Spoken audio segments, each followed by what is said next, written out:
Hello everyone, welcome back to our channel. आज हम लोग इलेक्ट्रिसिटी चैप्टर का रेसिस्टेंस एंड ओम्स लॉ दो टॉपिक है, उसको आज हम लोग डिटेल में पढ़ेंगे। ठीक है, इससे पहले मैं पोटेंशियल डिफरेंस और इलेक्ट्रिक सर्किट उसके बारे में पढ़ा चुका हूँ और electric charge and electric current के बारे में भी पढ़ा चुका हूँ। ठीक है, चलिए, तो वो वीडियो नहीं देखे तो वो देख ले, उसका लिंक मैं डिस्क्रिप्शन में दे चुका हूँ। ठीक है, चलिए, तो आज हम लोग पढ़ने वाले हैं ओम्स लॉ और क्या, रेसिस्टेंस के बारे में। ठीक है, चलिए, तो सबसे पहले ओम्स लॉ से जो फॉर्मूला आता है उसको डिराइव करेंगे। इसी 3 लाइंस में लिखा गया है उस बात को। ठीक है, ओम्स लॉ क्या कहता है उसी से हम लोग एक फॉर्मूला डिराइव करेंगे। ठीक है, तो सबसे पहले ओम्स लॉ का जो डिफिनेशन है उसको पढ़ लेते हैं। क्या है? इट स्टेट्स दैट, ये क्या कहता है, current flowing in a conductor, यदि किसी भी कंडक्टर में करंट फ्लो कर रहा है वो डायरेक्टली प्रोपोर्शनल होता है उसके पोटेंशियल डिफरेंस के। ठीक है, पोटेंशियल डिफरेंस के डायरेक्टली प्रोपोर्शनल होता है एट अ कांस्टेंट टेम्परेचर, एक कांस्टेंट टेम्परेचर पर। ये मेन बात है, एक कांस्टेंट टेम्परेचर पर वो उसके पोटेंशियल डिफरेंस के डायरेक्टली प्रोपोर्शनल होता है। बोलने का मतलब यही है कि जो करंट चल रहा है, आई से डिनोट करते करंट को, आप लोगों को पता है, वो डायरेक्टली प्रोपोर्शनल होता है किसके? तो उसके पोटेंशियल डिफरेंस के। ठीक है, यही से फॉर्मूला आ जाता है वो, कि जब हम लोग प्रोपोर्शनैलिटी का साइन हटाते हैं तो यहाँ पर एक कांस्टेंट के आता है जो केवी, ये हो गया। और इस के का वैल्यू यहाँ पर क्या दिया जाता है, के का वैल्यू 1/r। ठीक है, तो यहाँ पर हम लोग पुट करेंगे के इज इक्वल टू v/r। तो इस फॉर्मूले को इस तरह ना याद करके हम लोग इस तरह याद करते हैं, v is equal to IR।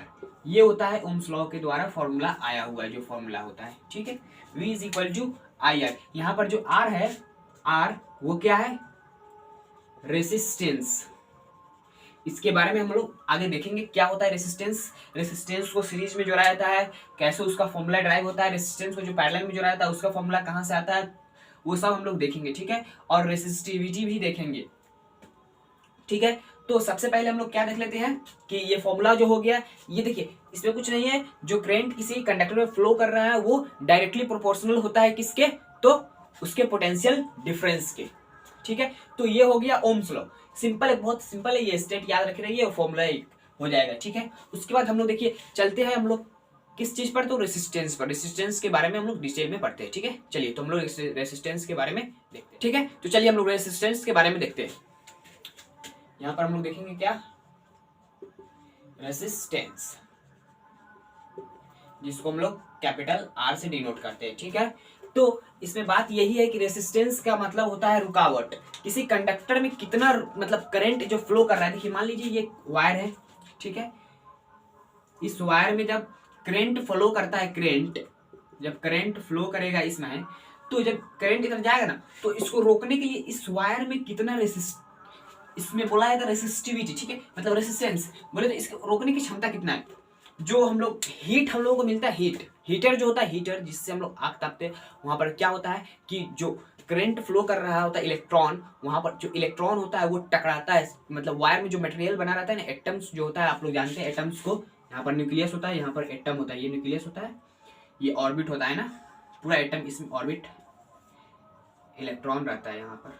ठीक है, तो ये न्यूक्लियस जो होता है ना, वो इलेक्ट्रॉन जाकर टकराता है एटम से, तो वहां पर जो काइनेटिक एनर्जी होता है, एटम का जो काइनेटिक एनर्जी होता है वो क्या चीज में, हीट एनर्जी में बदल जाता है। ठीक है, टकराने की वजह से, कोलिजन की वजह से हीट एनर्जी में बदल जाता है, वो हीट एनर्जी हम लोग सकते हैं। ठीक है, चलिए, तो ये बात था कि रेसिस्टेंस का काम क्या है। जो नाइक्रोम वायर लगाया, नाइक्रोम वायर हीटर में लगाया जाता है, हीटर में नहीं, बल्ब में जो CFL जो लाल वाला बल्ब रहता है उसी में लगाया जाता है। ठीक है, मतलब जो बल्ब यहाँ पर इस तरह बल्ब रहता है ना,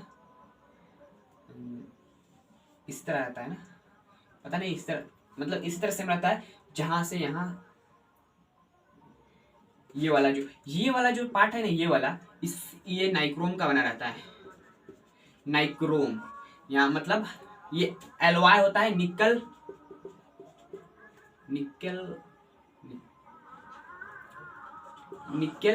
एंड क्रोमियम का एलॉय होता है। ठीक है, ये दोनों का मिक्सचर होता है, ये नाइक्रोम वायर, जिसको हम लोग नाइक्रोम बोलते हैं, ठीक है। ये बहुत इसका रेसिस्टिविटी है ना थोड़ा हाई होता है, कंडक्टर होने के बावजूद भी हाई होता है, ठीक है, ये होता है। तो ये बात था। अब हम लोग रेसिस्टेंस के बारे में जान चुके हैं कि रेसिस्टेंस का मतलब होता है रोकने की क्षमता, किसी कंडक्टर के रोकने की क्षमता, उसको रेसिस्टेंस बोलते हैं। और रेसिस्टेंस का जो एसआई यूनिट होता है, एसआई यूनिट ऑफ रेसिस्टेंस क्या होता है? एसआई यूनिट ऑफ रेसिस्टेंस क्या होता है?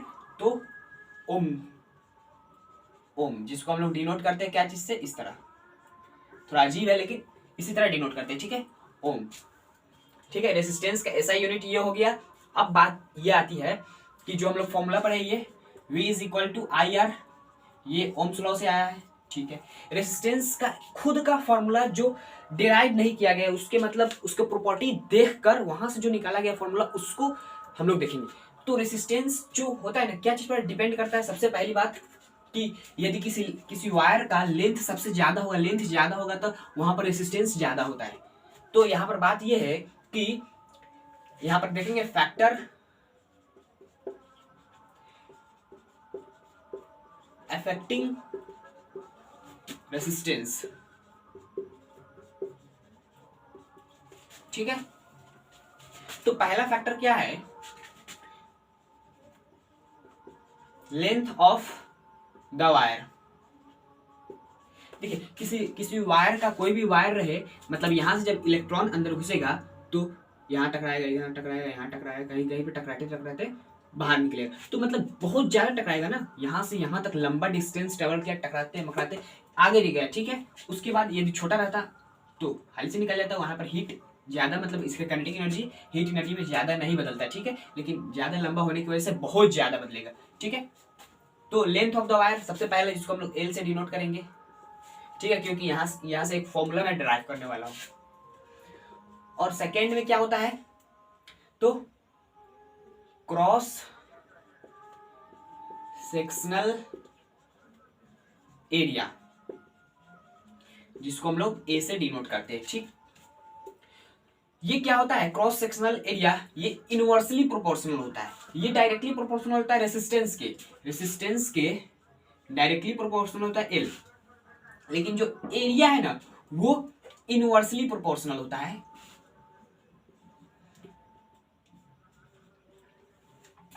एरिया जितने ज्यादा उतने रेसिस्टेंस कम। बोले तो मान लीजिए ये एक मोटा वायर है, ठीक है, तो इसमें ज्यादा जगह होगा, तो इसमें जाएगा तो क्या होगा? रेसिस्टेंस बहुत कम होगा, बहुत कम। ज्यादा फैलिए तो उसमें आराम से चल जा सकते हैं, लेकिन कंजस्टेड रहता है तो उसमें टकराना पड़ता है इधर उधर ना, ये बात है। तो एरिया जो होगा ना वो इनवर्सली प्रोपोर्शनल होता है रेसिस्टेंस के, ठीक है। उसके बाद थर्ड में क्या आता है? मटेरियल ऑफ द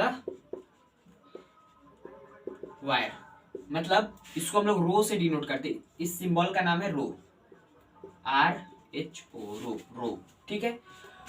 मतलब मटेरियल ऑफ द वायर, देखिए कैसा मटेरियल से बनाया गया है, ये बात सबसे ज्यादा इंपॉर्टेंट है। क्यों? क्योंकि मान लीजिए लकड़ी है, लकड़ी में हम लोग करंट भेजेंगे, नहीं पास होगा। क्यों? क्योंकि उसका रेसिस्टिविटी इसी को बोलते हैं, ठीक है, रेसिस्टिविटी।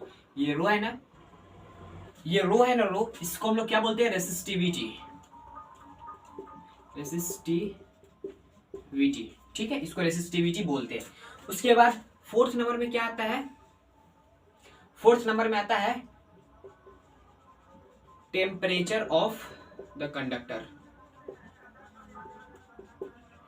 किस टेम्परेचर पर, मतलब उस कंडक्टर में किस टेम्परेचर पर करंट भेजा है, ये बात बहुत महत्वपूर्ण है। लेकिन ये 10th क्लास के सिलेबस में मतलब ये फैक्टर पूछ लेता है तो ये लिख दीजिएगा, लेकिन इसके बारे में डिटेल में आप लोगों को चर्चा होगा 12th क्लास में, ठीक है। 12th क्लास में जब आप लोग आएगा तो वहां पर आप लोगों को पढ़ाया जाएगा टेम्परेचर ऑफ द कंडक्टर के बारे में, डिटेल में सब चीज बताया जाएगा, ठीक है। टेंशन आप लोग मत लीजिए, जितना है बोर्ड में लिखना है उतना समझ लीजिए। तो मटेरियल ऑफ द वायर रो से डिनोट करते हैं, जिसको रेसिस्टिविटी बोलते हैं। अब बात आती है कि इसके प्रोपोर्शनैलिटी को साइन को हटाएंगे तो R इज इक्वल टू के, एक कांस्टेंट आता है, प्रोपोर्शनैलिटी का साइन हटता है L/A, और इस K का वैल्यू क्या होता है? ये रो होता है, ठीक है, रो। तो यहाँ पर हो जाएगा रेसिस्टेंस का अपना खुद का फॉर्मूला, रो L/A। ठीक है, रो एल बाई ए। और रो का जो एसआई यूनिट होता है ये डेराइव्ड यूनिट होता है। रो का जो एसआई यूनिट होता है वो क्या होता है, ओम मीटर। कहां से आया, तो कुछ नहीं, देखिए रेसिस्टेंस का क्या एसआई यूनिट होता है, ओम होता है। और रो का हम लोगों को निकालना है, लेंथ का क्या होता है, मीटर होता है। एरिया का क्या होता है, मीटर स्क्वायर। तो 1 मीटर से 1 मीटर स्क्वायर कट जाएगा तो rho is equal to ohm metre. मैंने बोला था डिराइव्ड यूनिट है, यहीं से आया है। ठीक है, तो ये हो गया आपको रेसिस्टेंस का खुद का फॉर्मूला, इसको आप लोगों को याद रखना पड़ेगा। ठीक है, और इसका रेसिस्टिविटी का एसआई यूनिट ओम मीटर होता है, और रेसिस्टेंस क्या होता है, ये हो गया। अब देखेंगे कि सीरीज में जोड़ने का फॉर्मूला क्या होता है रेसिस्टेंस को, और पैरेलल में जोड़ने का फॉर्मूला क्या होता है रेसिस्टेंस को, उसको हम लोग देखने चलते हैं। ठीक है, तो चलिए उसको भी देखते हैं। तो चलिए देखते हैं हम लोग क्या रेसिस्टेंस को पैरेलल में कैसे जोड़ते हैं, सीरीज में कैसे जोड़ते हैं। ठीक है, सबसे पहली बात कि मान लीजिए यहाँ पर एक आपको बैटरी दे दिया है, यहाँ पर पॉजिटिव यहाँ पर निगेटिव होता है, और यहाँ से रेसिस्टेंस लगाया गया है। ठीक है,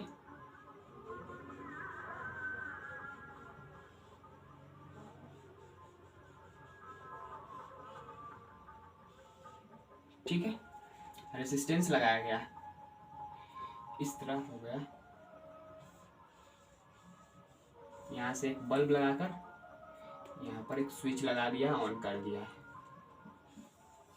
ठीक है, तो ये जो रेसिस्टेंस जुड़ा हुआ है, ये रेसिस्टेंस जो जुड़ा हुआ है ये क्या चीज में, जब हम लोग रेसिस्टेंस को इस तरह करके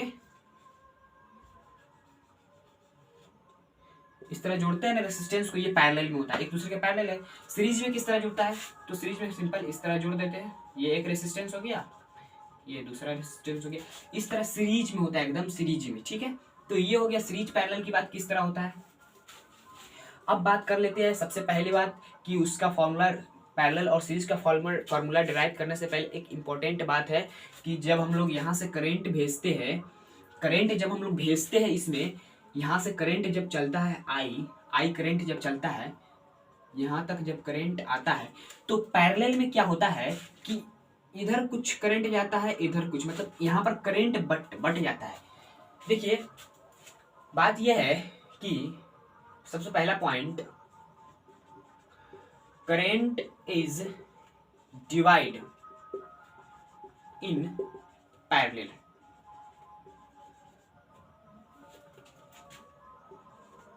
ठीक, पैरेलल में जब रेसिस्टेंस जुड़ा रहता है, कोई भी चीज रहे पैरेलल में जुड़ा हुआ है, तो करंट कुछ इधर जाएगा कुछ इधर जाएगा। सबसे पहली बात, करंट कुछ इधर जाएगा कुछ इधर जाएगा। ठीक है, तो बात यह है कि जो करंट इधर गया है आई, वो बट गया है I1 में प्लस I2 में।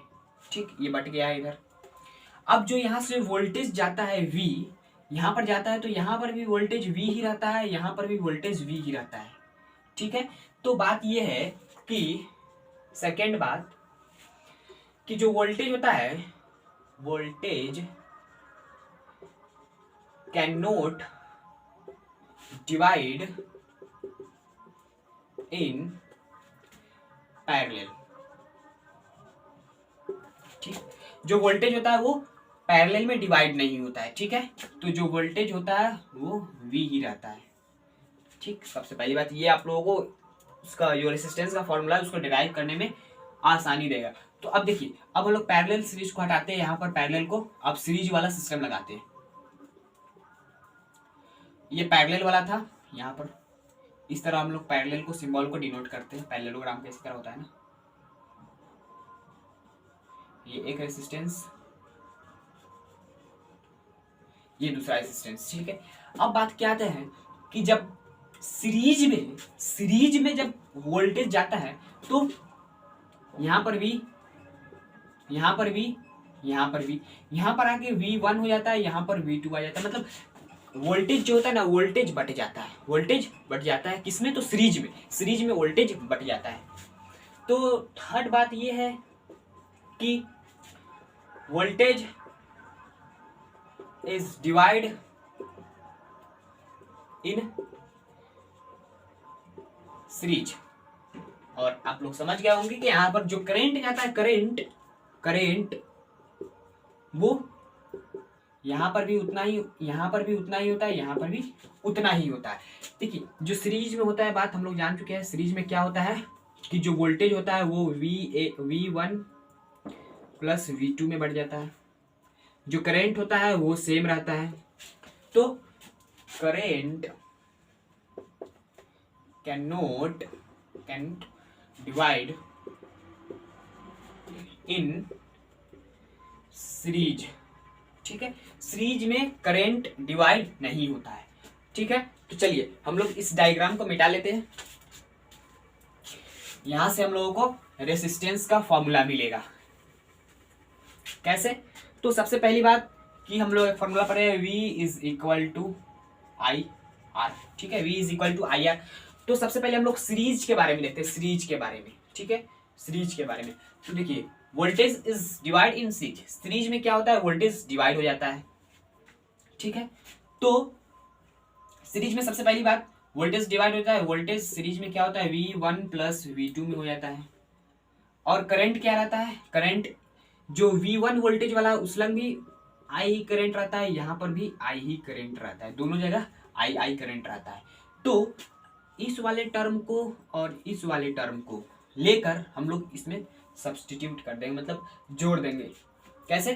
तो इस फॉर्मूले में बैठाएंगे। सबसे पहली बात बोले तो देखिए V is equal to I R होता है, ठीक। तो वोल्टेज हम लोग कितना दिया गया है, V1 है। सबसे पहली बात यहाँ पर V1 है, ठीक, इज इक्वल टू आई कितना है, आई ही है, आर, ठीक है। तो यहां से हम लोग क्या करेंगे कि ये हमारा एक फॉर्मूला हो गया, एक फॉर्मूला हो गया। अब V2 के बारे में देखते हैं। यहाँ पर V2 इज इक्वल टू आई, ये R1 R2 हो जाएगा, ठीक है। यहाँ पर सेकेंड हो गया, ठीक है। V2 is equal to I R2 हो गया। अब हम लोग क्या करेंगे कि जो हमारा वोल्टेज था वो V1 प्लस V2 में बट गया है, ठीक है, हम लोग जानते हैं। तो हम लोग जानते हैं कि V is equal to I R होता है। तो V1 प्लस V2 हम लोग लिख सकते हैं यहाँ पर V के जगह पर। देखिए V is equal to I R, ठीक है, V is equal to I R है कि जो V है, V is equal to I R हम लोग को सिंपली दिया गया है। तो V के जगह V इज इक्वल टू हम लोग V1 plus V2 plus V3 as इस तरह जोड़ते रहते हैं, मतलब हर चीज में इस तरह होता है। देखिए V का वैल्यू कितना है, आई आर, V1 का वैल्यू कितना है, आई R1 प्लस V2 का वैल्यू कितना है, आई R2 एंड सो ऑन, इसी तरह। देखिए आई सब में कॉमन है, तो आई को आई से काट देंगे। तो R is equal to R1 plus R2 plus and so on, इस तरह होता है रेसिस्टेंस इन सीरीज। ये किसमें का है, सीरीज। जब हम लोग रेसिस्टेंस को सीरीज में जोड़ते हैं उस समय हम लोग ये फॉर्मूला यूज करते हैं, ठीक है। तो चलिए हम लोग पैरेलल वाला फॉर्मूला डिराइव करते हैं, ठीक है। तो चलिए हम लोग पैरेलल वाला फॉर्मूला डिराइव करते हैं। यहाँ पर क्या होता है पैरेलल में कि current is divide in parallel, parallel में करंट डिवाइड हो जाता है, मतलब जो आई होता है वो I1 प्लस I2 में बदल जाता है, मतलब अलग अलग करंट हो जाता है, थोड़ा इधर चला जाता है, ठीक है।